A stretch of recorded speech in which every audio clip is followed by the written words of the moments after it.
नमो तस् भगवतो अरहतो सम्मा सम्बुद्धस्स। नमो तस् भगवतो अरहतो सम्मा सम्बुद्धस्स। नमो तस् भगवतो अरहतो सम्मा सम्बुद्धस्स। आज हम ज्ञानी किसे कहते, पंडित किसे कहते, इस संदर्भ में बातचीत करने वाले हैं। ध्यान देकर मनन चिंतन करके आप मेरी बातों को ग्रहण करेंगे। ये बुद्ध वचनों पर आधारित है और मैंने अपने अनुभवों से जो चीज़ को जाना है, समझा है, उसके अनुसार मैं व्याख्या करूँगा। आप भी इस बातों को जानिए, फिर तब उसको छानिए, फिर मानिए। तो त्रिपिटक काफ़ी बड़ा एक संग्रहण है और त्रिपिटक के अंतर्गत विभिन्न ग्रंथ आते हैं। उसमें धम्मपद आता है। भारत में धम्मपद के ऊपर बहुत लोगों ने टीका टिप्पणी लिखी है, लेकिन जैसे हमारे कुछ भिक्षु कहते हैं कि भगवद गीता धम्मपद की नकल है, भगवद गीता धम्मपद की नकल है और कुछ जो अच्छी चीज़ें मिलती है वो भगवद गीता में धम्मपद से मिलती है। भगवद गीता, रामायण,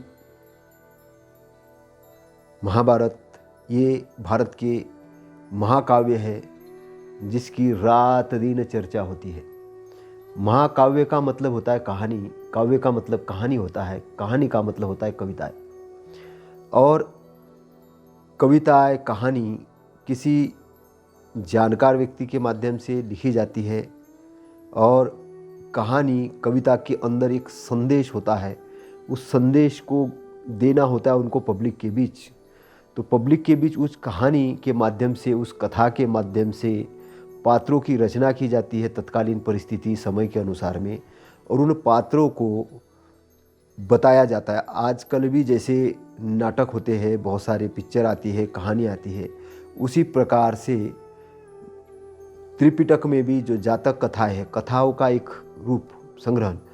तो कथाएं लोगों को समझाने के लिए होती है, जानने के लिए होती है और उसमें से कुछ सार ग्रहण करने के लिए होता है। लेकिन कथा, कहानियाँ, काव्य ऐतिहासिक नहीं होते हैं। ये ऐतिहासिक नहीं होते, इसके बदले में हम उनको कुछ एविडेंस जनरेट करने के लिए नहीं बोल सकते हैं। कुछ लोग एविडेंस मांगते हैं कि इसका एविडेंस दो, उसका एविडेंस दो। कथा कहानियों का एविडेंस नहीं होता है। अगर जो मांगने वाला आदमी है वो भी अज्ञानी है और जो उसके बारे में कह रहा है कि मैं इसका एविडेंस दे रहा हूँ वो भी अज्ञानी है, वो भी जानकार नहीं है। लेकिन एविडेंस कुछ चीज़ों का दिया जाता है, एविडेंस कुछ चीज़ों का दिया जाता है। जैसे भारत में तथागत सम्यक संबुद्ध हुए, उनकी अस्थियाँ है। सारिपुत्त हुए, महामोदगलायन हुए। भारत के अंदर में सम्राट अशोक हुए। भारत के अंदर में आप देखो तो भिक्षुनी संगमित्रा हुई, महेंद्र हुए। भारत के अंदर देखो तो हर्षवर्धन हुए, नागसेन बनते हुए। भारत के अंदर देखो राजा अकबर हुए। भारत के अंदर आप देखो तो टीपू सुल्तान हुए। ऐसे बहुत से राजा, महाराजा, स्वामी विवेकानंद हुए। तो आप इनका साहित्य पढ़ सकते हो, है ना। तो कहने का मतलब कुछ महान लोग हुए जिनके हम साहित्य पढ़ सकते हैं, समझ सकते हैं, जान सकते हैं, उसका हम एविडेंस भी दे सकते हैं। तो कुछ चीज़ों का एविडेंस मांगना, कुछ चीज़ों का एविडेंस नहीं मांगना चाहिए। तो पंडित क्या होता है, सबसे पहले हम पंडित पर बात करने वाले हैं और ये तथागत के वचनों पर आधारित श्रृंखला के अंतर्गत मैं बात कर रहा हूँ। तो एक पंडित का एक वर्ग होता है ना। तो पंडित किसे कहेंगे? आजकल तो हर कोई अपने आप को पंडित कहने में चला है।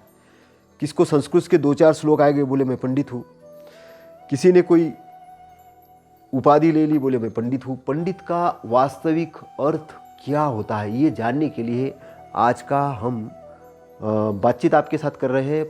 ये अच्छे वचन मैं आपके साथ में कह रहा हूँ। इसका मुझे भी लाभ होगा, आपको भी लाभ होगा, आपके परिवार को लाभ होगा, इस समाज को लाभ होगा और एक ज्ञान के एक लेवल पर हम ऊंचे उठेंगे। इसी मंगल कामनाओं के साथ मैं शुरू करने जा रहा हूँ। पंडित किसे कहेंगे, पंडित का एक वर्ग क्या होता है, क्या है पंडित? तो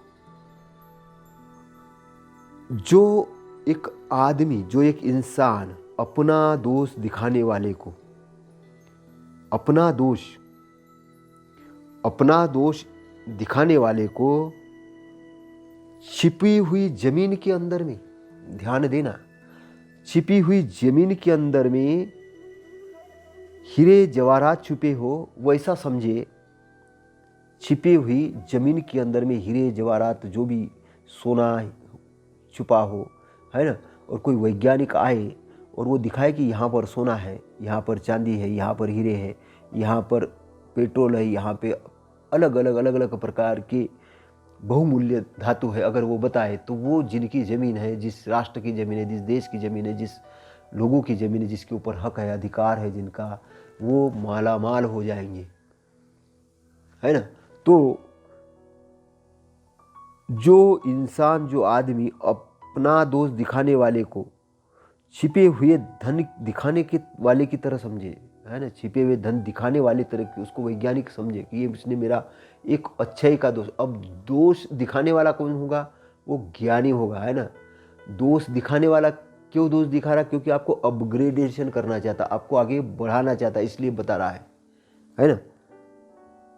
जो संयम के समर्थक, है ना, डिसिप्लिन के समर्थक, मेघावी पंडित की संगति करे, उस आदमी का कल्याण नहीं होता है, अकल्याण नहीं, है ना। अब जो मेघावी होगा, पंडित होगा, ज्ञानी होगा, वही दोष दिखा सकता है। पहली चीज, मूर्ख आदमी दोष नहीं दिखा सकता। मूर्ख को जानकारी नहीं, मूर्ख केवल और केवल आपकी निंदा कर सकता है, आपको डाउन करने के लिए बोल सकता है। लेकिन पंडित है, ज्ञानी है, विद्वान है, वो आपको अपग्रेड करने के लिए आपको बोलेगा कि ये वाला आपके अंदर में दोष है, ये पीपल स्किल आपके अंदर बराबर नहीं है, इसके अंदर आप मार्केट में काम नहीं कर पा रहे हो, ये आपका व्यवसाय के अंदर मैनेजमेंट बराबर नहीं है, इसके कारण आप अपना व्यवसाय ठीक ढंग से नहीं चला पा रहे हो, आप आलस्य में हो, आप आलस्य में पड़े हो, आप ये कार्य बराबर नहीं कर पा रहे हो। तो वो जो भी चीज़ होगी वो आपको दिखाएगा, बताएगा, जानकारी देगा, मतलब वो विद्वान होगा। और ऐसे विद्वान लोगों की संगति करना चाहिए। तो जो ऐसे विद्वान लोगों की संगति करता है तो उसका क्या कल्याण होता है, मतलब अच्छाई होती है, अकल्याण कभी नहीं होता है। तो हमको जो उपदेश देता है किस प्रकार का अच्छाई पे जाने के लिए, डिसिप्लिन करता है ना, उपदेश देता है, डिसिप्लिन करता है। और अनुचित कार्य क्या होते? दो प्रकार के, उचित कार्य में लगाता है लेकिन अनुचित कार्यों में करने से रोकता है ना। तो वो जो अनुचित कार्य करने से जो रोकता है वो सत्पुरुषों को प्रिय होता है और असत्पुरुषों को अप्रिय। अब इसमें थोड़ा सा मैं एग्जाम्पल देके बताता हूँ कि एक कथावाचक सीहोर के आसपास के हैं, वो कह रहे हैं कि हिंदू राष्ट्र बनाना है भारत को। अब लोगों को लगे कि हिंदू राष्ट्र बनाना है, कितना अच्छा आदमी है भाई, हिंदू राष्ट्र बनाना, महिलाएं ताली पीट रही है, हिंदू राष्ट्र बनाना कितना अच्छा संकल्पना दे रहा है। लेकिन बाबा साहब ने हिंदू कोड बिल पास किया, बाबा साहब ने हिंदू कोड बिल पास किया। और हिंदू कोड बिल में क्या था? महिलाओं को पुरुषों के बराबर के अधिकार हो, पिता के संपत्ति में महिलाओं का अधिकार हो, है ना, उनको बालिग होने के बाद ही उनको शादी हो, उनकी बाल्यावस्था में नहीं, पहले जैसे 12 साल में, 9 साल में, 8 साल में, है ना, पुनर्विवाह की बात हो, उनको भी एक इंसान है, इंसान जैसा दर्जा हो। ये क्या भारतीय संविधान में दिया।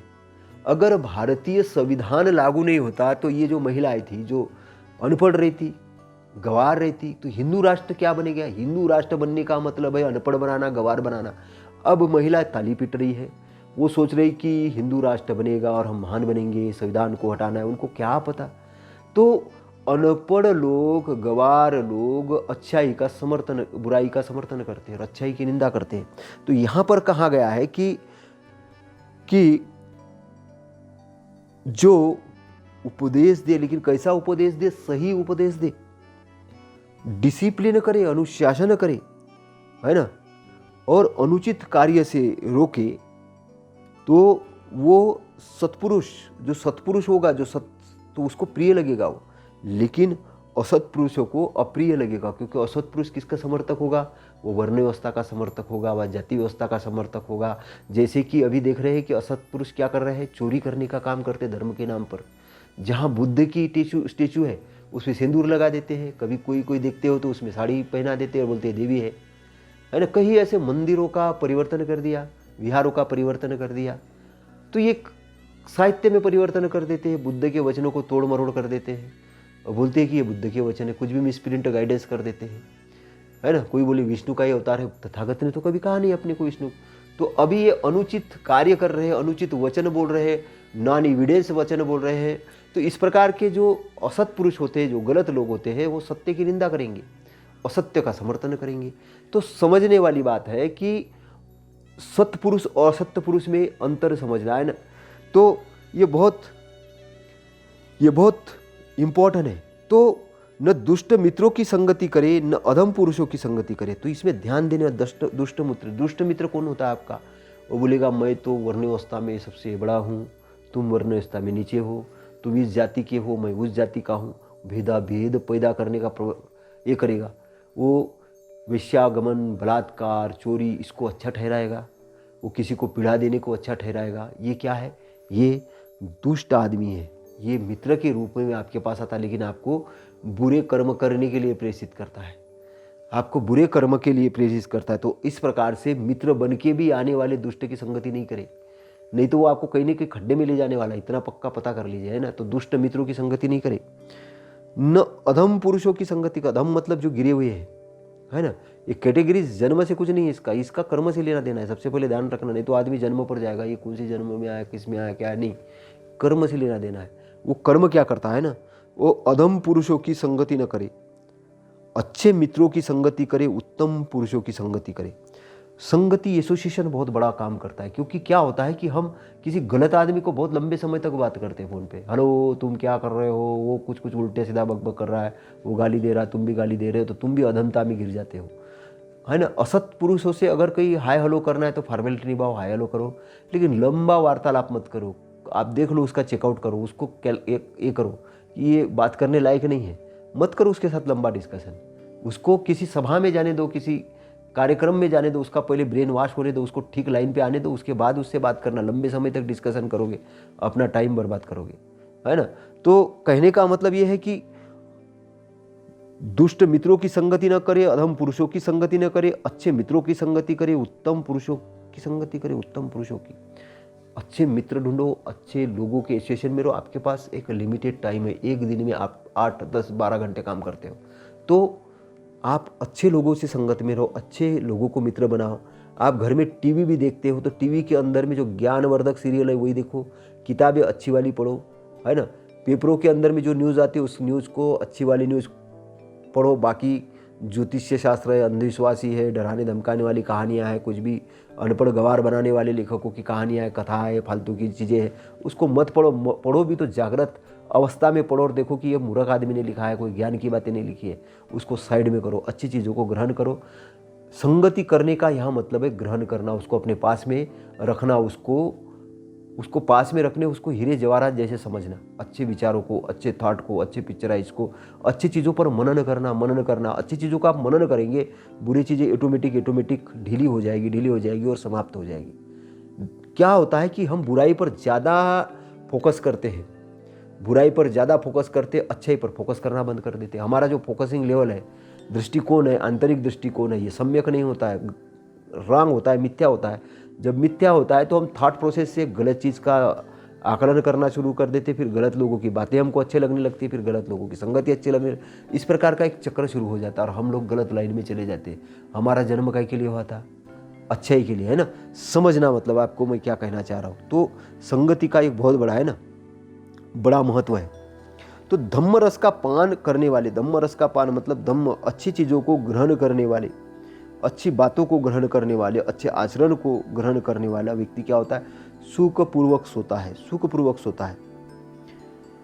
और पंडित जन, ज्ञानी जो आदमी होता है, विद्वान लोगों के बताए धम्म में रमन करते हैं, है ना। विद्वान लोगों के बताए धम्म यानी आचरण में, व्यवहार में, सिद्धांत में, प्रिंसिपल में, बातों में, फोकस में, वर्किंग में, कार्य में, सब में रमन करते, मतलब कार्य करने में लगे रहते हैं विद्वान जनों द्वारा। क्योंकि विद्वान आदमी आपको विद्वान बनाने के लिए आगे बढ़ाएगा, मूर्ख आदमी आपको मूर्ख बनाने के लिए ले जाएगा। तो आपको विद्वान बनना है, विद्वान की तरह बनना है, विद्वान की तरफ बनना है, तो आपको क्या करना है, रमन करना है, मतलब उसके साथ रहना है, अच्छे विचारों के साथ, अच्छे कार्यों के साथ, अच्छे थॉट प्रोसेस के साथ, अच्छे वर्किंग के साथ, सारी चीज़ आपको अच्छी चीज़ों के साथ रहना है। तो इसके लिए आपको क्या करना होगा, इसके लिए जैसे कि डंपी लेवल से कोई नापता है ना, लेवल को नापता है कि ये बराबर लेवल है कि नहीं है ना। गाड़ी को जैसे व्हील बैलेंसिंग किया जाता है, बैलेंसिंग है कि नहीं है, कि गाड़ी सही तरीके से चले, तो वैसे ही आप अपने आप को बैलेंसिंग करो, अपने आप को बैलेंसिंग करो। अगर आप गलत रास्ते पे भटक रहे हो तो आप सही रास्ते पे जाओ, है ना। उसकी भावनाएं तैयार होगी, आपका चित्त के अंदर में प्रसन्नता आएगी, बहुत अच्छा आपका इंटरनल डेवलप होगा। तो आपको डिसिप्लिन करना है, अपने आप को अनुशासित करना है, सोचना है, अच्छा सोचना है, अच्छा वर्किंग करना है, फोकस अच्छा करना है ना। कोई भी बुरी चीज़ को बुरी चीज़ से समाप्त नहीं कर सकती, अच्छे ही से समाप्त कर सकती है, ये ध्यान रखना है। तो जिस प्रकार ठोस पहाड़ जो होता है, हवा आती है तो हिलता और डुलता नहीं है, तो उसी प्रकार पंडित जन होते हैं। पंडित की क्या पहचान है, पंडित निंदा और प्रशंसा से कंपित नहीं होते। कभी आपने देखा कि आपने किसी ने आपकी प्रशंसा की तो आप एकदम खुशी से समा नहीं रहे कि आपकी प्रशंसा की, आपको पता ही नहीं। अब सामने वाले को समझ में आ गया कि भैया इसकी प्रशंसा करके इससे कुछ भी काम कराया जा सकता है, इसकी प्रशंसा करके कुछ भी काम कराया जा सकता है, और निंदा करके कुछ भी नहीं कर सकते। तो वो एक मूर्ख व्यक्ति आएगा, आपकी कुछ भी प्रशंसा करेगा और आपके धन दौलत आपसे लूट के ले भी जा सकता है। आपने बोला मैंने उसको तो दे दिया, लेकिन आप क्या असंतुलनीय व्यक्ति बन गए थे। असंतुलनीय व्यक्ति मतलब आपको किसी ने आपकी प्रशंसा की, आप खुश हो गए। और मार्केटिंग में आजकल ये स्ट्रेटेजी बहुत अपनाई जाती है, आपकी प्रशंसा की जाती है और आपको वो चीज़ें थोपी जाती है कि वो चीज़ें आपको चाहिए ही नहीं, है ना। जैसे भक्त बनाकर प्रवचन करने वाले लोग होते हैं, कथा बताने वाले लोग होते हैं, आपकी प्रशंसा कर लेते हैं और फिर उसके बाद आपको लूटने का काम चालू कर देते हैं, है ना। भक्त बनाकर कोई गलत तरीके से कोई, तो आप समझे उस चीज़ को ना। निंदा, किसी ने निंदा कर दिया, गुस्से में आ गए, निंदा कर दिया, उसने मेरे को ऐसा बोल दिया, वैसा बोल दिया, है ना। संताप नहीं कर रहे, बिल्कुल ये हो रहा है, आग बबूला हो रहे, तो आप अनबैलेंस है। अनबैलेंस होना पंडित का काम नहीं है। अगर आप विद्वान समझते हो अपने आप को, तो आपको अपने आप को बैलेंस करना सीखना होगा। किसी ने निंदा की तो आपको झंझलाना नहीं है, और किसी ने प्रशंसा की तो एकदम कूदना नहीं है। आपको बैलेंस में रहना है, समझना है ये मैंने कार्य अच्छे किए, इसकी इस व्यक्ति ने प्रशंसा की, और ये कार्य मैंने गलत किए, इसके कारण इस आदमी ने मेरी निंदा की। निंदा और प्रशंसा, और आपने अच्छे भी कार्य किए और किसी मूर्ख ने आपकी प्रशंसा नहीं की, निंदा की, इसका अर्थ क्या है कि उस व्यक्ति के पास में अज्ञान है और वो आपकी अच्छाई को देख नहीं पाया, इसलिए उसने निंदा की। तो उसका अज्ञान उसके साथ रहने दो, आप उससे परेशान मत हो, आप अपने आप को अनबैलेंस मत करो। तो बैलेंस में रहना बहुत ज़रूरी है, कंपित नहीं होना है। तो पंडित क्या होता है कि धम्म को सुनकर गंभीर होता है, अथाह सागर के जैसे, तालाब के जैसे, सागर के जैसे गंभीर होता है, प्रसन्नचित होता है। प्रसन्नता कब आती है, गंभीरता जब आती है तब, है ना। बैलेंसिंग जब आती है, पानी के अंदर में जब आप अपना चित्र कब देख सकते हो, जब वो गंभीर होता है, स्थिर होता है। तो चित्त की भी ये दशा होती है, जब वो गंभीर होता है, स्थिर होता है, तब ज़्यादा फोकस होता है, ज़्यादा वर्किंग में होता है, ज़्यादा ये करता है ना। जो उथला रहता है, कूदते रहता है, तो वो क्या अनबैलेंस ज़्यादा दिखावा करता है। तो दिखावा करने का मतलब वो नहीं है कि वो बहुत ज्ञानी है। तो धम्म को सुनकर पंडित जन अथाह स्वच्छ स्थिर तालाब की तरफ प्रसन्नचित होते हैं, है ना। तो ध्यान रखना कि जो सत्पुरुष होते हैं, विद्वान होते हैं, वो काम भोगों के लिए आसक्त नहीं होते हैं, है ना, काम भोगों के लिए आसक्त नहीं होते। अभी आपने देखा कि बहुत से कथावाचक, बहुत से पंडित अपने आप को कहने वाले लड़कियों की तरफ बुरी नज़रें देखते हैं, लड़कियों की तरफ, महिलाओं की तरफ, और कुछ कुछ डायलॉग भी देते रहते हैं कृष्ण के नाम से, किसी और भगवान के नाम से, किसी और के नाम से, है ना, और कुछ कुछ द्व्यर्थी बातें बोलते हैं। लोगों को लगता कितने अच्छे हैं, कितने अच्छे हैं। और बहुत, तो इस प्रकार की जो वचन कहने वाले लोग हैं, ये काम भोगों के लिए अपनी बात बनाते हैं। कहीं कथावाचक बीच बीच में पकड़े जा चुके हैं, है ना। कई महिलाओं ने फिर ये बोला कि हमारे साथ में तो हमने बोला था बाबा जी से कि हमको बच्चा नहीं हो रहा, तो उन्होंने बोला कि आ जाओ हम बताते बच्चा कैसा होता है। तो इस प्रकार के असत पुरुषों से, कथावाचकों से, मूर्ख लोगों से दूर रहना चाहिए, क्योंकि ऐसे लोगों को अगर आप पंडित कह रहे हो तो कहीं ना कहीं आप अपने बहन, बेटी या अपने परिवार की महिलाओं को गलत हाथों में सौंप रहे हो। तो ध्यान रखो कि समाज के अंदर एक डिसिप्लिन का निर्माण करना बहुत ज़रूरी है। अनडिसिप्लिन वाला आदमी आपका गुरु नहीं बन पाए। किसी ने बोला मैं जन्म से ही पंडित हूँ, जन्म से कोई पंडित नहीं होता, ध्यान रखो। कोई बोले मैं जन्म से ब्राह्मण हूँ, जन्म से कोई ब्राह्मण नहीं होता, ध्यान रखना। कोई बोले मैं जन्म से विद्वान हूँ, कोई जन्म से विद्वान नहीं होता। कोई बोले मैं जन्म से डॉक्टर हूँ, ध्यान रखना, कोई डॉक्टर नहीं होता, है ना। सारी कलाएं सीखी जाती है, अपने अंदर की बुराई खत्म होती है तब व्यक्ति पंडित बनता है। जब उसका चित्त शुद्ध होता है तब वो ज्ञानी बनता है ना। ज्ञानी की भी एक परिभाषा है, तो परिभाषा को समझना। यहाँ पर हम जो बातचीत कर रहे हैं कि पंडित का आकलन आप समझ सको कि पंडित कहते किसे है और पंडित है कौन नहीं, है ना, बात को समझना। तो पंडित व्यक्ति होगा काम भोगों के लिए अपनी बात नहीं करेगा, है ना। चाहे दुख हो चाहे सुख हो, पंडित जन, विद्वान जन विकार को प्राप्त नहीं होते, मतलब दुख को प्राप्त नहीं होते। चाहे सुख हो दुख हो, शरीर है, शरीर है, कभी बीमार होगा, कभी अच्छा रहेगा, हाथ पैर दर्द, तो भी वो ये नहीं कि चिल्ला चोरे मेरे पैर दर्द कर रहे, पैर दर्द कर रहे, अरे मुझे भूख लगी रे, जोर जोर से चिल्ला नहीं रहा है ना। सुख हो दुख हो, वो बैलेंस रहेगा, उस दुख को भी खत्म करेगा वो अपने एक्शन से, है ना। सुख हो तो समझेगा कि इस कारण से मुझे सुख है, उसको भी सहन करेगा। सुख को दुख को सहन करते हुए किसी प्रकार का विकार नहीं पैदा करेगा, है ना। तो पंडित जन विकार को प्राप्त नहीं होते, चाहे सुख हो दुख हो।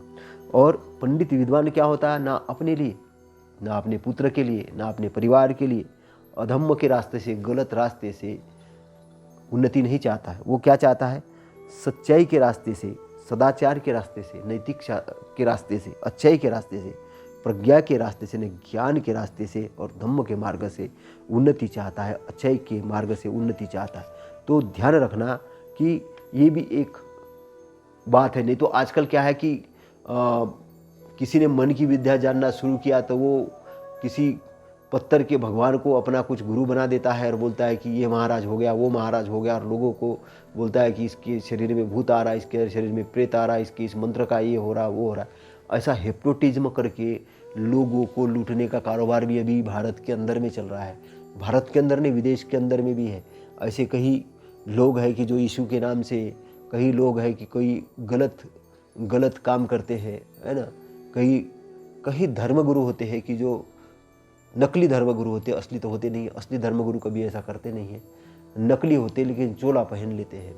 कोई भिक्षु होते चोला पहन लेते कि मैं भिक्षु हूँ, है ना। काशाय वस्त्र धारण कर लिया तो बोले मैं भिक्षु हूँ। वस्त्र धारण करने से भी कोई भिक्षु नहीं होता है, वस्त्र धारण करने से कोई पंडित नहीं होता है। ज्ञान से पंडित होता है, आचरण से पंडित होता है। तो ध्यान रखना कि जो पार पहुँचते हैं वो मनुष्य में क्या होते, थोड़े हैं। पंडित जन क्या होते, पार पहुँचने वाले होते हैं, है ना। बाकी आदमी तो किनारे पर दौड़ते रहते हैं, पार पहुँचने वाले थोड़े होते। पार कहाँ पर पहुँचते हैं, आपको एक किनारे के दूसरे किनारे जाना है तो कुछ नहीं कुछ वाहन का इस्तेमाल करना होगा। तो धम्म क्या है, तथागत का दिया हुआ धम्म क्या, एक वाहन है। आपको इस किनारे से दूसरे किनारे, है ना, यहाँ किनारा ये दुख का किनारा है, उस किनारे से दूसरा किनारा निब्बान का किनारा है। निब्बान का मतलब जो दुख रहित एरिया है। तो इस किनारे से उस किनारे तक ले जाने वाला जो मार्ग है वो धम्म का मार्ग है। और धम्म का कौन सा मार्ग है, आर्य अष्टांगिक मार्ग है। तो कुछ लोग अष्टांग मार्ग पर केवल व्याख्या देंगे, बातचीत करेंगे, लेकिन अप्लाई करने की बात आई, उनको बोले कि पॉजिटिव थॉट रखो तो वो कोई और दिमाग में ले आएंगे नेगेटिव थॉट। उनको बोलेंगे कि संकल्प अच्छा करो, है ना, सम्यक संकल्प करो, मैत्री का संकल्प करो, हिंसा रहित का संकल्प करो, लोगों के साथ अच्छाई का व्यवहार करने का संकल्प करो। मैं लोगों ने जिन्होंने मेरे लिए कुछ किया उसके बाद मैं अभिभाव वाला रहूँगा, है ना, माता पिता की सेवा करूँगा, अच्छी संपत्ति बनाऊँगा, व्यवसाय खड़े करूँगा, जो भी अच्छे अच्छे संकल्प करो, है ना, वे धनवान बनाऊँगा, उस धन में से दान दूंगा, मैं अच्छे स्कूल बनाऊँगा, जो भी अच्छी अच्छी चीज़ें उसका एक संकल्प करो और उसके लिए काम करो। लेकिन जहाँ संकल्प करने की बात आती तो बुरे संकल्प करेंगे, है ना, बुरे संकल्प करेंगे कि बोलेंगे कि भगवान तो यही पैदा हुआ था, उनको पता ही नहीं। भैया कुछ एविडेंस लाओ उस भगवान का, नहीं कुछ नहीं मालूम, है ना, कुछ भी संकल्प करेंगे। तो वो एक प्रकार के गधे और मूर्ख लोग होते हैं जो कुछ भी संकल्प करते हैं, क्योंकि उनको पता ही नहीं होता कि हम इंसान हैं। वो अपने ब्रेन के अंडर में अपना कंट्रोल दे देते हैं। अपना कंट्रोल देने के कारण क्या होता है, वो ब्रेन उनको घुमाते रहता, कहीं पर भी घुमाते रहता है और उस ब्रेन के कंट्रोल में जाकर खुद भी अनकंट्रोल हो जाते हैं। और क्या होता है कि वे किनारे पर ही दौड़ते रहते हैं, वो पार नहीं जा पाते। बहुत से लोग किताबें पढ़ते हैं, व्याख्या करते रहते हैं, उनको बोलो उसके ऊपर प्रैक्टिकल करो, बिल्कुल नहीं करेंगे। अभी बाबा साहब के बारे में बोलेंगे हमने बहुत पढ़ा है, लेकिन उसके ऊपर प्रैक्टिकल नहीं, हमारा काम प्रैक्टिकल करना नहीं।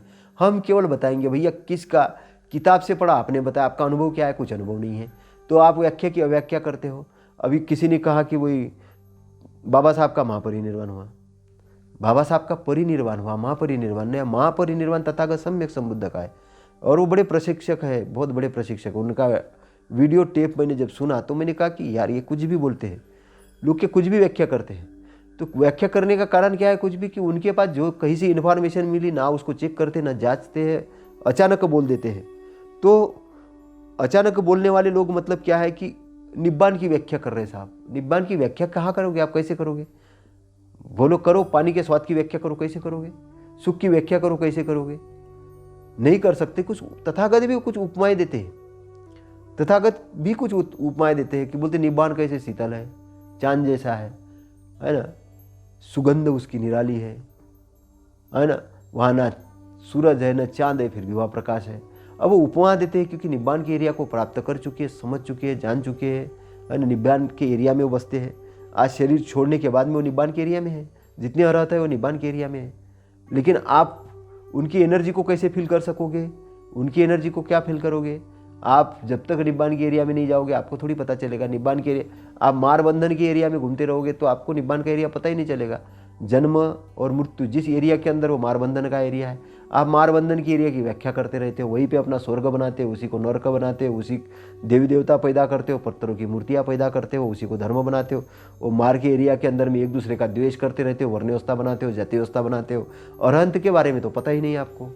अरहंत शब्द तो भारत भूमि पे ऐसे मिट गया कि जैसे कुछ मतलब ही नहीं है। तो पार कौन है, जो अरहत हुए हैं, वो पार जाने वाले अरहत है, बुद्ध हुए, सम्यक संबुद्ध हुए, वो पार गए हुए, है ना। कम से कम उस स्रोत के अंदर तो आ जाओ।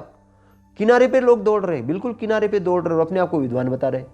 ये कथा कर रहे साहब, 15 दिन की कथा कर रहे, कोई भागवत वाचन कर रहा है, कोई रामायण वाचन कर रहा है, कोई गीत गायन कर रहा है, कोई नाटक पंथी कर रहा है, कोई कुछ भी कर रहा है, कोई कुछ भी करने में लगे हुए लोग, लेकिन पता ही नहीं, व्याख्या कर रहे हैं लेकिन असली चीज तक गए नहीं, है ना। और आजकल तो स्वर्ग में पहुंचाने वाले और स्वर्ग के ऊपर पितरों को दान पहुंचाने वाले, पितरों को खाना पहुंचाने वाले लोगों की तैयारी हो गई है। कौवे को खाना खिलाते और बोलते बाप के पास पहुंच गया हमारे, और जिंदा बाप को खाने को तक नहीं देते, वृद्धाश्रम में भेज देते। और फिर उनको दुख होता कि अरे हमने बाप को तो वृद्धाश्रम में भेजा भैया, क्या करें, माँ को भी हमने बराबर नहीं खाने को दिया, क्या करें, अब दुख हो रहा है। पंडित जी के पास गए, कौन से नकली पंडित जी के, नकली पंडित जी क्या बोलते, पितरों को खाना दिलाओ, पितरों को खाना दिलाओ, कैसे दिलाओ, कौवों को बुलाओ, कौवा खाना खा लेता है, बोलते देखो तुम्हारे बाप ने खाना खिलाया। कौवे को बाप, जिंदा बाप को खाना नहीं दिया, कौवे को खाना दे रहे हो। तो ये संस्कृति तुम्हारी संस्कृति नहीं है, ये दिग्भ्रमित की मार वाली संस्कृति, बंधन वाली संस्कृति है। क्योंकि तुम जान ही नहीं पाए हो कि तुम्हारे अंदर में, तुम्हारे अपने अंदर में कितना ज्ञान है, कितना भंडार है, कितना अच्छाई है, उसको तुमने डेवलप ही नहीं होने दिया, तुमने जगह ही नहीं दी। तुम नकली लोगों के, नकली मूर्ख लोगों के संगत में रहे, उनकी बातें सुनते रहे। सत्पुरुषों से तुमने घृणा की, सत्पुरुषों को तुमने निंदित किया, सत्पुरुषों को तो नाम आया तो तुम तो बिल्कुल छुपाने में लगे हो, तुम तो बिल्कुल छुपाने में लगे हो। क्योंकि तुम्हें डर है, तुम्हें डर है कि उस सत्पुरुष का नाम ले लेंगे तो हमारा साम्राज्य का क्या होगा, हमारी विद्वत्ता का क्या हो रहा है? तुम झेल नहीं पाते हो। तुम्हें विद्वान आदमी से डर लगता है, इसलिए तुम उसको झेल नहीं पाते हो। तुम्हें अपने ज्ञान पर विश्वास नहीं है, इसलिए तुम नकली साहित्य निर्माण करते हो, नकली प्रवचन करते हो, नकली चीज़ें बनाते हो, नकली पत्थरों के अंदर तुम भगवान की बातें करते हो, लेकिन असली भगवान जहाँ पर है उधर जाने की कोशिश ही नहीं करते हो। तुम्हें बुरी लगती है बातें, तुम्हें लगता है कि आदमी ने ऐसे क्यों बोल दिया। मेरा किसी के दिल को चोट पहुँचाने का कोई ख्याल नहीं है, लेकिन मैं ये कह रहा हूँ कि आपकी लाइफ कितनी है, क्या लाइफ है? 100 साल की लाइफ है, 110 साल जियोगे, उससे ज़्यादा तो नहीं जियोगे ना। ये शरीर तो जन्म के साथ बच्चा पैदा हुआ था, बच्चे जैसे पैदा हुए थे ना, मरोगे बुढ़ापे जैसे मरोगे, बूढ़े होके मरोगे। और ये जन्म और मृत्यु के बीच में अगर आपने जो पाना था अगर वो नहीं पाया तो मरते वक्त दुखी हो जाओगे, है ना। लोग इसलिए मृत्यु जब पकड़ती है ना तब रोते हैं, बचाओ भैया बचाओ, इसको बचाओ, उसको बचाओ, देव बचाओ, भगवान बचाओ। अरे रोने की और मरने के लिए रोने की क्या जरूरत है? तुम रोते क्यों हो? तुमने क्योंकि मृत्यु को समझा ही नहीं, मृत्यु को जाना ही नहीं, है ना। मृत्यु तो एक मेहमान जैसी है, आएगी शरीर को ले जाएगी, और मेहमान जैसी है। तुम हंसते हंसते शरीर को सौंप दोगे। कब सौंपोगे? जब तुम जागृत हो जाओगे, तुम जब अपने आप को पालोगे, तुम उन बंधनों को तोड़ दोगे। अब तुम्हें समझ में आएगा कि जब जन्म और मृत्यु के बंधन से तुम छूट गए हो, तुम अरहत हो गए हो, तुम श्रोतापन्न हो गए, सकर्तागामी हो गए हो, तुम अच्छाई के मार्ग पर चले गए हो, इस किनारे से दूसरे किनारे पर पहुंच चुके हो, है ना। तो किनारे पर ही दौड़ते हुए नहीं रहना है, नाव का सहारा लेना है, धम्म रूपी नाव का सहारा लेना है, अष्टांगिक मार्ग का सहारा लेना है। इस भव बंधनों से छुटकारा पाकर मुक्ति की तरफ जाना है। मुक्ति की तरफ जाने का मतलब इस संसार से भागना नहीं है, संसार को छोड़ के भागना नहीं है, है ना। बुराइयों को त्यागना और अच्छाई को अपनाना ही मुक्ति का मार्ग है। बुराइयों को त्यागना कहाँ से? अंदर से।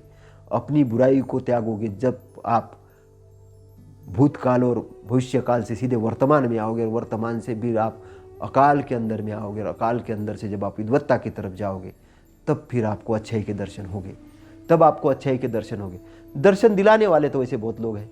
अभी मैं कुछ प्रेमियों को सुनता हूँ, प्रेमी है, बोले हमारा तो वो विद्वान है भैया, वो कुंडलिनी ध्यान करवाता है, वो ध्यान करवाता है, डांस वाला ध्यान करवाता है, और एकदम खुशी दिलवाता है। देखो एनर्जी को देखो, तुम मुक्त हो जाओगे, तुम्हें एकदम से दर्शन हो जाएंगे। डांस करते करते दर्शन हो जाएगा। यार डांस करते करते कोई दर्शन नहीं होने वाले। तुमने अपने ऊर्जा को ये किया, केवल तुमने अपनी ऊर्जा को ये किया, तुम पहुँचे नहीं हो। अगर पहुँचते हो तो फिर तुम धीर वीर गंभीर बन जाते, धीर वीर गंभीर बन जाते, तुम्हारे विश्लेषण अलग हो जाते, तुम्हारे विश्लेषण अलग हो जाते। एक अच्छे प्रवचनकार ने कहा कि अष्टांग मार्ग तो ये गड़बड़ लग रहा है, अष्टांग मार्ग गड़बड़ लग रहा है मुझे।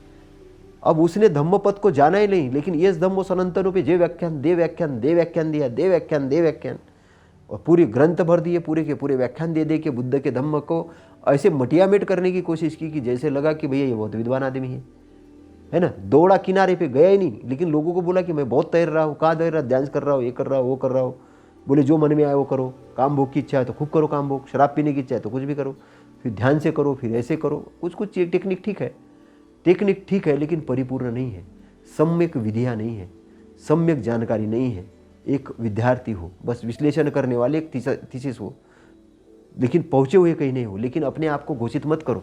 आजकल बाढ़ आ चुकी है लोगों की, वो घोषित कर देते कि मैं पंडित हूँ, मैं विद्वान हूँ, बुद्ध मेरे सामने क्या लगते हैं, तथागत सम्यक संबुद्ध क्या है, डॉक्टर अम्बेडकर क्या है, कबीर क्या है, उसका बाप हूँ मैं तो सबसे बड़ा हूँ। कुछ भी बड़ बोले लोगों की बहुत जमात तैयार हो गई है।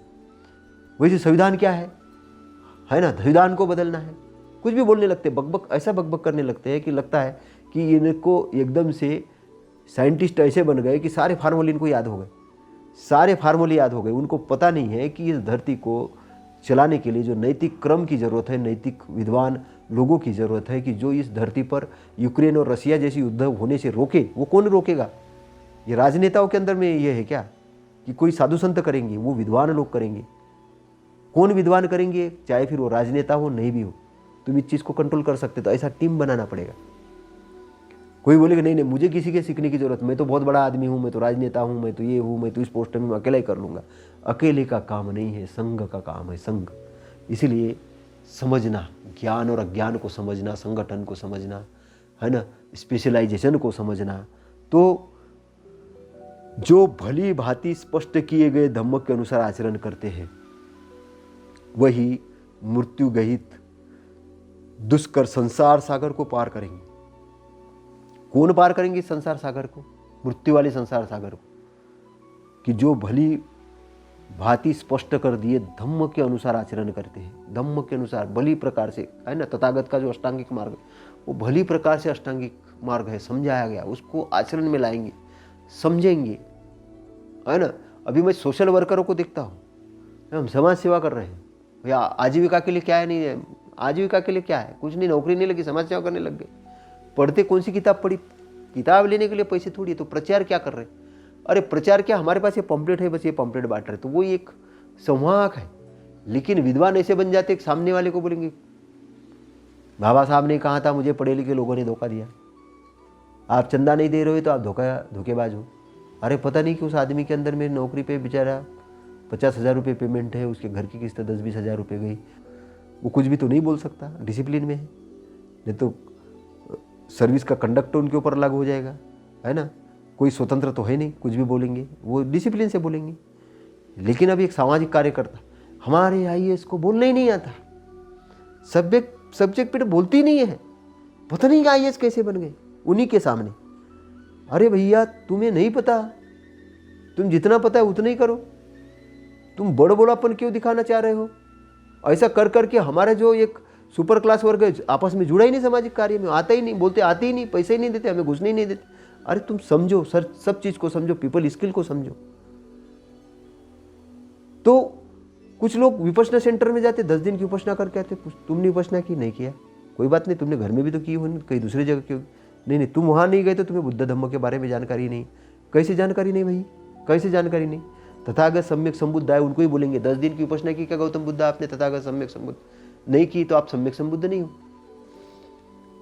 तो क्या एक कमरे में, एक 7 एकड़ के एरिया में, एक वहां जाके बस वही ध्यान हो सकता है? आपके घर में ध्यान नहीं हो सकता, आपके पार्क में ध्यान नहीं हो सकता है, जो स्तूप बने वहां जाके ध्यान नहीं हो सकता, किताब पढ़ के ध्यान नहीं हो सकता, आप खुद प्रैक्टिकल नहीं कर सकते? क्यों नहीं कर सकते? लेकिन प्रश्न चिन्ह लगा देंगे, वहां पे आना जरूरी है, वही मानना जरूरी है, तो ही आप विद्वान हो। और उनको कुछ बुरी थोड़ी सी बात बोलो तो गुस्सा बहुत जल्दी, या डर जाएंगे, या फूल जाएंगे, अभिमानी हो जाएंगे, अकड़ में आ जाएंगे। तो ऐसा नहीं करना है, आपको अपने को ठीक ठाक करना है, अपने को ठीक ठाक करना है, कुछ किधर भी लटकना नहीं है ना। तो भली भांति स्पष्ट किए गए धम्म के अनुसार जो आचरण करते, धम्म के अनुसार भली भांति जिन्होंने स्पष्ट कर दिए, धम्म के अनुसार जो आचरण करते हैं, तो ये मृत्यु गहित, ये संसार क्या है? मृत्यु वाला, जन्म और मृत्यु का चक्र है इसके अंदर में, उससे वो पार हो जाते हैं। तो विद्वान आदमी क्या होता है? अच्छे काम करता है ना, अच्छे काम करता है। और अविद्वान जो होता है, जो ज्ञानी, वो अकुशल काम करता है। तो पर डे अपने आप को एकांत में सेवन करे, अपने आप को एकांत में ले जाए, अपने अंदर जाए, है ना। बाहर दुनिया में तो 24 घंटे भटकते ही रहते हो, कुछ आधा घंटा अपने अंदर जाने के लिए दे, है ना, एकांत का सेवन। और कुछ समय के लिए अच्छाई के लिए सोचे, और अपने अंदर चित्त के अंदर में जो मैल है, जो गलत चीजें पड़ी है, उसको बाहर निकाले, बुराई को अच्छे से जीते, है ना। देखिए अंदर, देखिए अंदर ध्यान करना सिखाया जाता है ना आपको, तो अंदर जाके देखिए कहाँ पर क्या चीज़ हो रही, उसको देखते देखते ही खत्म हो जाएगी, ऐसा कुछ बोलते हैं, ऐसा नहीं है। आपको देखिए, उसका सॉल्यूशन देखिए, उसका सॉल्यूशन देखिए। ध्यान की विधि अलग है, यहाँ पर वो ऑटोमेटिक वाली ध्यान नहीं, मरी हुई मछली जाती है ऐसे कहीं पर भी, है ना। जिंदा मछली को अपना डेस्टिनेशन तैयार करना पड़ता है। यहाँ अगर आपके अंदर जिस कारण से बुराई है उसको देखो और उसको अपोजिट दो, अपोजिट दो। आपके शरीर में अगर कामवासना भयंकर तरीके से बढ़ी है तो उसका अपोजिट दो, शरीर को देखो, शरीर की नश्वरता को देखो, तो आपको ऑटोमेटिक वो कंट्रोल कर लेगी, है ना। कंट्रोल खत्म हो जाएगी आपके अंदर से, मतलब काम भोगों की इच्छा खत्म हो जाएगी, आप एक ऊर्जा को डाइवर्ट कर चुके होंगे। ठीक है, वो बड़ा सब्जेक्ट है, शादीशुदा लोग हैं तो अपने परिवार तक सीमित रह सकते हैं, लेकिन इसका मतलब ये नहीं कि सहरा वेरा कहीं पे भागने लग गए, है ना। 30 ml के आसपास की मात्रा अपने भोजन में मिलती है तो फिर जरूरी नहीं कि रोड पे होके शराब पिए, है ना। अनुशासन, डिसिप्लिन बहुत जरूरी है ना।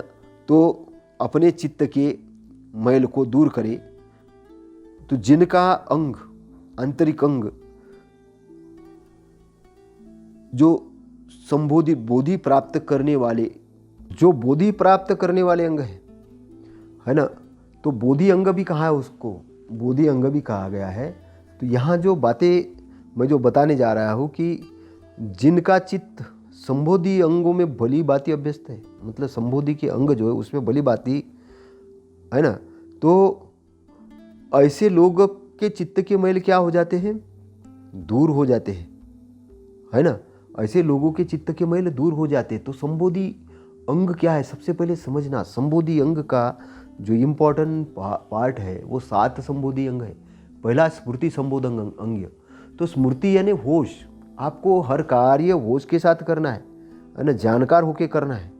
और स्मृति बहुत पावरफुल है, हर बार जानकार होके करना है। ऐसे कभी भी असावधान होके नहीं रहना है, प्रमाद में नहीं रहना है, अप्रमाद में रहना है, आलस्य में नहीं रहना है, उद्योगशील रहना है ना, एक्सपर्ट रहना है, होश में रहना है। तो आप स्मृतिवान जब होते हो तो स्मृति के कारण क्या रहती है, आपकी याददाश्त बराबर रहती है। स्मृति एक प्रैक्टिस करने से आती है। तो स्मृति हमें सही और गलत की बात याद दिलाती है। स्मृति के अंदर होश होता है, होश के अंदर जागृति होती है, और जागृति के अंदर में दीपक जलता है। कुल मिला के आपके अंदर में बेसावध में दीपक नहीं जलता है, जागृति में नहीं होते, बेसावध में होते। वहीं पर पता चला है कि आप कई गड्ढे में चल रहे थे, गड्ढे में अचानक पैर चला गया क्योंकि आप बेसावध थे। ध्यान रखना है ना, होश में रहना बहुत ज़रूरी है। उसके बाद कोई भी चीज़ जो ग्रहण करना है तो उसको एनालिसिस करना, विश्लेषण करना, धम्म विचय संबोधन के अंदर में आता है। विश्लेषण करना और विश्लेषण के साथ ग्रहण करना है ना, यहाँ अपने बुद्धि को काम में लगाना और सही और गलत का ज्ञान हासिल करके सही को ग्रहण करना, गलत को छोड़ देना। फिर आता है दृढ़ निश्चय वाला वीर्य संबोधन। दृढ़ निश्चय, कोई भी चीज़ अच्छी चीज़ अपने को पता चल गई कि अच्छी चीज़ है, स्मृति हो गई, अच्छी चीज़ का हमने एनालिसिस करके पता कर दिया, अब दृढ़ निश्चय करना है। दृढ़ निश्चय कर लिया कि ये सही चीज़ है, अब उसको दृढ़तापूर्वक लग जाना है उस काम को करने के लिए, है ना, जिससे आपको मानसिक दृढ़ता पैदा होगी। फिर कोई बात ठान लिया कि अब ये सही चीज़ है और मुझे करना है, मतलब करना है। वहाँ पे ऐसा ढीला ढाला नहीं रहना है कि पीछे मुड़ के देख रहे हैं, ठीक है सब हो गया तो ठीक है कर लेंगे, है ना। कोई भी अचीवमेंट जो होता है, जो अच्छा वाला अचीवमेंट होता है, उसके लिए संघर्ष करना पड़ता, वर्किंग करना पड़ता, प्लानिंग करना पड़ता, दिन रात लगना पड़ता है उसके लिए। ऐसा नहीं है कि साहब अभी कर लिया, देखता हूँ ट्राई मार के। ट्राई करने से अच्छी चीज़ें नहीं आती, आपको ट्राई मारने से ट्राई वाली चीज़ें मिलेगी, लेकिन अच्छी चीज़ के लिए ट्राई नहीं होता है। उसके लिए तो आपको करना मतलब करना है, बस डू मतलब करो, नो ट्राई, ट्राई नहीं, है ना, करना है मतलब करना है, बस आपको लग जाना है उसके अंदर में। फिर उसके बाद में आता है प्रीति। प्रीति यानी प्रसन्नता। तो प्रसन्नता कैसे आती, जब आप अच्छी चीज़ करने लगते हो, जब दृढ़ निश्चय से करने लगते हो तो आप फोकस्ड हो जाते हो। आप फोकस्ड हो जाते हैं, आपके अंदर में एक भावना पैदा होती है, प्रसन्नता आती है, और सकारात्मक दृष्टिकोण के कारण, अच्छाई के कारण ये छाया की तरह आपके साथ प्रसन्नता चलती रहती है।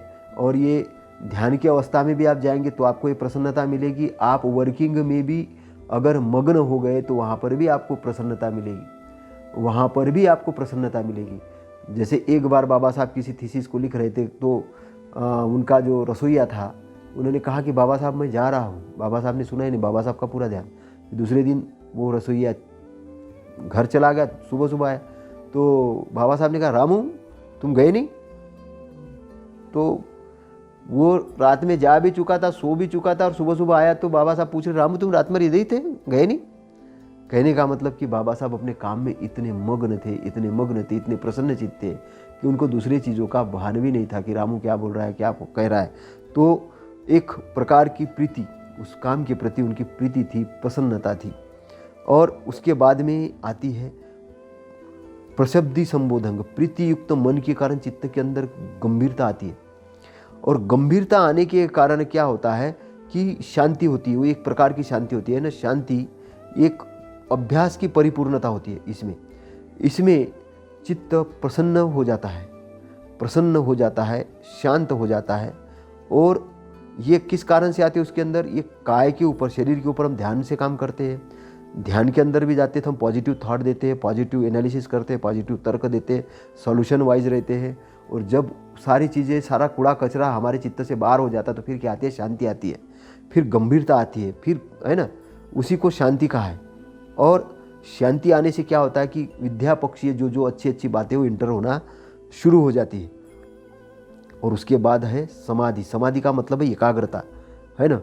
फिर एकाग्रता लगती है आपकी, किसी काम के ऊपर एकाग्रता आ जाती है। और ये एकाग्रता क्यों आती है? सही दृष्टिकोण के कारण, चित्तपूर्ण शुद्ध होने के कारण, फोकस्ड होने के कारण। तो इसके लिए सतर्कता के लिए और समाधि के लिए क्या ज़रूरत है, समाधि ने फोकस के लिए क्या ज़रूरत है? पहली ज़रूरत है कि विचार कैसे करना है, सविचार करना है, पॉजिटिव थॉट देना है ब्रेन को। फिर विचार कैसे करना है, सविचार करना है, वितर्क कैसे देना है, पॉजिटिव वितर्क देना है ना। नहीं हो सकता वाला विचार नहीं देना कि कैसे नहीं हो सकता। नहीं हो सकता तो ब्रेन बता देगा कि कैसे नहीं हो सकता। आपको करना है कि कैसे हो सकता है, वो तर्क देना है। विचार पॉजिटिव देना है कि कैसे कैसे किस तरीके से करेंगे हम, क्या क्या विचार इसमें लगेंगे, है ना। तो फिर जैसे विचार दिए, पॉजिटिव तर्क दिए, तो क्या होगा, उसके बाद में सारे विचार शुद्ध हो जाएंगे। जैसे विचार शुद्ध हो जाएंगे तो क्या रहेंगे, केवल शुद्ध विचार बाकी रहेंगे। शुद्ध विचार बाकी रहेंगे। फिर शुद्ध विचार के बाद में क्या होगा, एक अगर आप पालथी मारकर बैठे हो और इस एनालिसिस में बैठे हो, तो फिर ना विचार आएगा ना वितर्क आएगा, आप एक एकाग्रचित हो जाओगे। और जब आप एकाग्रचित हो जाओगे तो फिर आप विचार भी जाएगा, वितर्क भी जाएगा, सारी चीज़, आप शांत बैठ गए। और शांत बैठ गए तो एक अनिनिमित्त समाधि लग गई। उसके अंदर में आप पूरे ब्रह्मांड के चक्कर लगा सकते हो, देख सकते हो, पूरी ऊर्जा को देख सकते हो, है ना।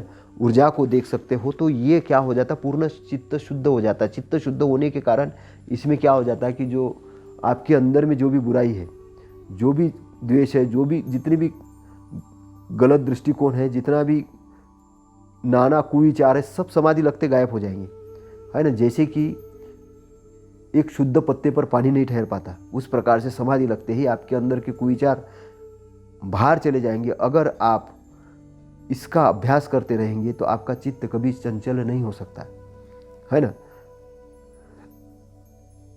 फिर उसके बाद में सातवां जो संबोधन आता है, उपेक्षा संबोधन। तो उपेक्षा संबोधन का क्या मतलब होता है? उपेक्षा संबोधन है कि आपको जो चीज़ जानना है आपने जान लिया, है ना। लेकिन जो चीज़ आपको जानकारी में और आपके कोई काम की नहीं, उसको छोड़ दिया, आपको छोड़ दिया, उसकी उपेक्षा कर दी। गलत की उपेक्षा करना और अच्छाई को ग्रहण करना, है ना। इसका मतलब ये है कि इसमें न किसी के प्रति द्वेष, न कुछ, है ना। भावनाओं को संतुलित रखना। नहीं तो क्या होता है कि मैत्री, सबके लिए मैत्री है तो आपका बहुत बढ़िया है, लेकिन आपने मैत्री को अगर लिमिटेड कर दिया कि ये मेरे वर्ण का, मेरे कास्ट का, तो आपकी मैत्री क्या होगा, प्रेम में बदल जाएगी। और वो मैत्री कहीं ना कहीं दुख देगी, वो मैत्री दुख देगी। मैत्री नहीं हो जाएगी, वो प्रेम हो जाएगा। मैत्री प्रेम में कन्वर्ट हो जाएगी, वो प्रेम दुख देता है। तो प्रेम के बजाय मैत्री करना है, सारे प्राणी मात्र के प्रति अच्छाई की भावना रखनी है आपका। क्योंकि चित्त एक विस्तृत बनना बहुत ज़रूरी है। विस्तृत जब बनेगा तभी तो आप कुछ अच्छा कर सकते हो ब्रह्मांड के रूप में। और ये खासतौर से जो नेता है, राजनेता है, जो बड़े जो लोग हैं, इनको अपने ब्रेन को तो इसी प्रकार से करना है। जो साधु है, संत है, जो बड़े बड़े महामुनि बनना चाहते हैं, उनको तो बिल्कुल अपने अंदर में मैत्री की भावना लेके चलना चाहिए, अगर उनको अपना प्रोग्रेस करना है खुद का। तो नहीं तो क्या होगा कि नकली आदमी होगा, गुट बना के चल रहा है कि ये मेरे गुट का आदमी, ये मेरे गुट का आदमी, ये उस गुट का आदमी, उस गुट का आदमी, और लिमिटेड में, है ना, दिखावा कर रहा है। तो वैसा नहीं करना है ना, ध्यान रखना है। तो उपेक्षा का मतलब है कि आपको गलत की उपेक्षा करनी है और अच्छाई के प्रति संभालना है ना। उपेक्षा करेंगे तो क्या होगा कि आप अच्छाई के प्रति फोकस कर पाओगे। तो ये कैसा होगा कि आप स्मृति और सावधानी से रहोगे, है ना।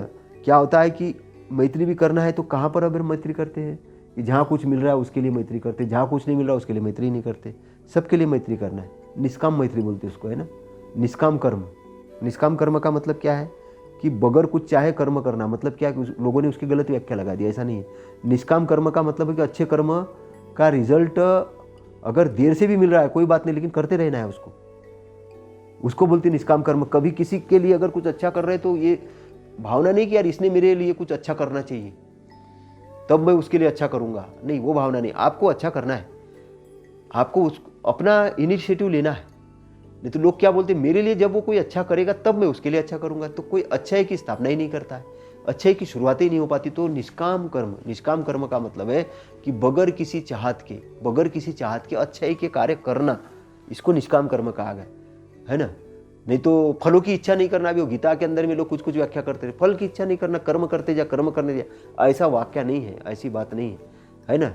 बेसिक उसका रूट समझिए, बेसिक रूट धम्मपद है, गीता का बेसिक रूट धम्मपद है, धम्मपद के से गीता का तैयार हुआ है ना। बेसिक रूट धम्मपद में निष्काम कर्म की बात है, लेकिन निष्काम कर्म की बात धम्मपद के अंदर में जिस लेवल पर आई है उसका लेवल ये है, अच्छे कर्म करने के लिए, सामने वाले के लिए आप अच्छे कर्म कर रहे हैं, और वो जरूरी नहीं कि आपको उसका रिपीटेशन मतलब ये करे, लेकिन आपको अच्छे कर्म करने हैं, है ना। आपको अच्छे कर्म करने, उसको सामने वाले से आशा करे बगैर, जैसे कि अपने बच्चे के लिए हम अच्छे कर्म करते हैं कि भाई ऐसा तो नहीं सोचते कि बड़ा होके वो मेरे लिए ऐसा करेगा तो मैं उसके लिए करूँगा, ऐसा नहीं। पत्नी के साथ आप अच्छा व्यवहार करते हैं, ऐसा नहीं कि मेरे साथ अच्छा व्यवहार करेगी तो उसमें करूँगा। आप अच्छा व्यवहार करोगे तो ऑटोमेटिक है कि वो नियम लागू हो जाएगा, अच्छाई का नियम लागू हो जाएगा, आपके आसपास औरा बन जाएगा अच्छाई का, और उस औरे में अच्छाई का मार्ग, उसका एंड द पॉइंट ये है कि अच्छाई करने की भावना जब लोगों के अंदर आ जाएगी तो बुराई बचेगी ही नहीं। एक ऐसा निर्माण होगा, ऐसा देश का निर्माण होगा कि जो तथागत के समय था कि वो तथागत कहते थे ये देखो मेरे 500 भिक्षु, इसमें से तो कम से कम बहुत सारे अरहंत है, सोतापन्न फल तो कम से कम है, साकुर्दगामी तो है, अनागामी है, मतलब इसमें कम से कम एक व्यक्ति है तो वो मार्ग में तो आ चुका है। आजकल ऐसे लोग दिखते ही नहीं है, कोई श्रोतापन्न होने की घोषणा तक नहीं करता है। अरहंत तो बहुत दूर की बात हो गई, सारे लोग श्री बने हैं, सारे लोग अपने आप को महिमा मंडन करने में लगे, सारे लोग अधिकतर मियाँ मिट्टू बनने में लगे। ज्ञान क्या है पता ही नहीं है। अभी हम बोलते भैया वो तथागत के स्तूप है, इसका सरकार को ये करो, बोर्ड तक लगाने के लिए नहीं तैयार। उधर ये तालपुरा के अंदर में अभी तक सरकार की तरफ से बोर्ड नहीं लगाया, रोड के अंदर क्या स्तूप है करके। हम अपने पुरातत्व अभिलेखों को संरक्षित करने के लिए तैयार ही नहीं है। अब भारत MP के जो संग्रहालय है ना, स्टेट संग्रह म्यूजियम है, वहाँ पे सम्राट अशोक की जो पहले वाली चीज़ें जी आधी गायब हो चुकी हैं। तो ये कहने का मतलब ये है कि हम वो सच्चाई को परिवर्तित करने में लगे और अपनी दुकानदारी लगाने में लगे हुए हैं, लेकिन हमारी ध्यान की भावना, हमारी कार्य की भावना उधर क्यों नहीं जा रही। कहीं ना कहीं वर्ण व्यवस्था के अंदर में लोग लपटे हुए हैं, जाति व्यवस्था के अंदर लपटे हुए हैं। वहाँ से हटना है, हमको ज्ञानी बनना है, विद्वान बनना है और तथागत के मार्ग पर आना है और असली पंडित बनना है। असली पंडित बनना है, नकली पंडित नहीं बनना है। नकली पंडित बन के क्या करोगे, ज़्यादा से ज़्यादा कुछ यहाँ पैसे कमाओगे, 2-4-10 बंगले बनाओगे, गाड़ियाँ बनाओगे, 2-4 पद प्राप्त करोगे, लेकिन आपको एक अंतिम सत्य वचन आपको बोल रहा हूँ, आपके शरीर के साथ एक भी नहीं चीज़ जाने वाली, जाने वाले आपके सत्कर्म, वो आपको भव बंधनों से पार कराएंगे, आपको मुक्ति के मार्ग पर ले जाएंगे। इसलिए जो चीज़ मिलने वाली उधर भी ध्यान दो। ये गाड़ी बंगले वगैरह पाना अच्छी बात है, कोई बुरी बात नहीं है, लेकिन इसी के अंदर में मत लपेटे रहो, इसके अंदर में ही मत लपेट रहो, है ना। राम राम जपना और पराया माल अपना, ऐसा मत करते रहो, है ना। सत्कर्म करो और इस भारत भूमि को, इस विश्व को अच्छा बनाने के लिए काम करो, लोगों के लिए अच्छाई के लिए काम करो। अच्छी भावना तो करे, सबके लिए मंगल मैत्री, सबका कल्याण हो, सबका मंगल हो, सब लोग सुखी रहे, सब लोग निरोगी हो, सब सतपथ पर आए, है ना। बहुजन हिताय बहुजन सुखाय, आदि न कल्याण, मध्य न कल्याण, अंत न कल्याण, तथागत की वाणी। क्योंकि बहुत से लोगों के कल्याण के लिए, बहुत से लोगों के सुख के लिए हम कामना करें और मंगल मैत्री करें, है ना। तो मंगल मैत्री सबके लिए करें, लेकिन जो कर्म लागू होंगे वो बहुजन के लिए लागू होंगे, बहुजन के लिए लागू होंगे, सबके लिए नहीं होंगे। अब जो आएगा ही नहीं उस धारा के अंदर में, उसको कैसा कुछ मिलेगा। जो नाव में नहीं बैठेगा वो पार कैसे जाएगा। हम बोलेंगे वो नाव में नहीं बैठा तो भी पार चला जाएगा, तो वो गलत बात होगी। इसलिए बहुजन हिताय बहुजन सुखाय, बहुत से लोगों के हित के लिए, सुख के लिए, जो उस नौका में बैठेंगे वही पार जाएंगे, सब पार नहीं जाने वाले। इसलिए बहुजन हिताय बहुत, क्योंकि कुछ लोग किनारे पे खड़े होके ही बोलते रहेंगे मैं पंडित हूँ, मैं पंडित हूँ, मैं पंडित हूँ, मैं जन्म से पंडित हूँ, मैं जन्म से ब्राह्मण, मैं जन्म से विद्वान हूँ। वो ढोल ढकोरा पिटते रहेंगे और कुछ मूर्ख लोग उनको मानते भी रहेंगे। तो वो काम नहीं करना है, हमको असली विद्वान बनना है, मुक्त होना है इस भवबंधनों से, अरहंत बनना है, सम्यक संबुद्ध के बताए हुए मार्ग पर चलना है, अपनी दुख से मुक्ति प्राप्त करना है और स्वतापन्न कम से कम अवस्था में आना है ना। और सारे ये जो ज्ञानी पुरुष है इनके शरण में जाना है, अज्ञानियों को कभी भी नहीं पूजना है। पूजने का मतलब है संगति नहीं करना है। संगति नहीं करने का मतलब है उनके थॉट प्रोसेस को अपने दिमाग पे हावी नहीं होने देना है। हमको अच्छाई की स्थापना के लिए लग जाना है, लग जाना है, लग जाना है। आपका मंगल हो, आपके परिवार के अंदर में सब लोग सुखी रहे, प्रसन्न रहे। इन्हीं मंगल कामनाओं के साथ नमो बुद्धाय, नमो धम्माय, नमो संघाय। साधु साधु साधु।